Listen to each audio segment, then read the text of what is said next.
তোমরা কি ভাবছো আমি আম গাছ থেকে আম পাড়লাম? একদমই না, আমটা আমি কিন্তু কিনে এনেছিলাম। আজকে করব আম পোড়া শরবত। এর জন্য ভালো করে কাঠের উনুনে আমটাকে পুড়িয়ে নিচ্ছি।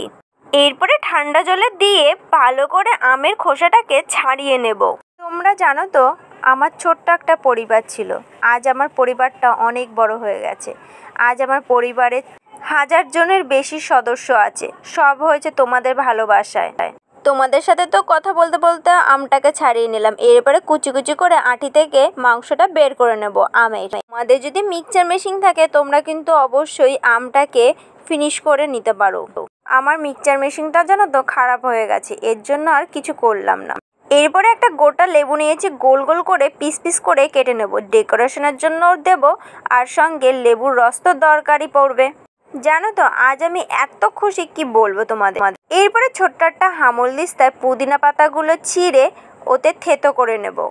আমার কাছে পুদিনা পাতা ছিল না, তাই পাশের বাড়ি কাকির কাছ থেকে পুদিনা পাতা এনেছে। এরপরে কাঁচা লঙ্কা দিয়ে দেব, পরিমাণ মতন চিনি দিয়ে দেব মিষ্টির জন্য। তারপরে বেশ কিছুক্ষণের জন্য থেতো করে নেব। এরপরে একটু থেতো থেতো হয়ে গেলে কিছুটা আমও থেতো করে নেব।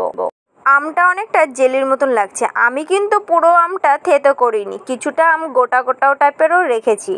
কারণ কি হাত দিয়ে চটকে চটকে আমি মাখিয়ে নেব এই আমটা।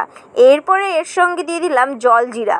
জলজিরা দেবে অবশ্যই, অন্য টেস্ট কিন্তু পাবে না। তারপরে দিয়ে দিলাম লেবুর রস। এরপরে ফ্রিজে থাকা ঠান্ডা জল দিয়ে আর বরফ দিয়ে আর দিয়ে দেবো লেবু পাতা ছিঁড়ে গন্ধের জন্য। আগেই বলেছি শরবতটা একটু আমের যে অংশগুলো রয়েছে সেগুলো হাত দিয়ে চটকে নেব। যেহেতু আমি মিক্সচার মেশিনে ফিনিশ করিনি তাই হাত দিয়ে চটকে নিচ্ছি। এরপরে দিয়ে দেবো একটা প্লেটে লবণ আর লঙ্কার গুঁড়ি ভালো করে মিশিয়ে নেব।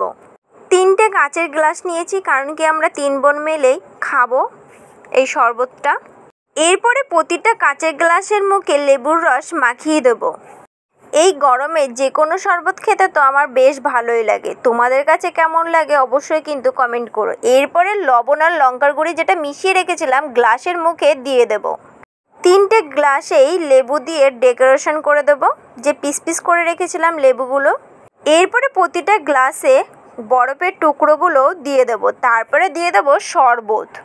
প্রতিটা গ্লাসে শরবত দেওয়ার পরে এরপরে পুদিনা পাতা দিয়ে একটু ডেকোরেশন করে নিচ্ছি। ওই দেখো আমার 2টো বোনই ওখানে খেলছে, তোমরা তো দেখে চিনতেই পারছো।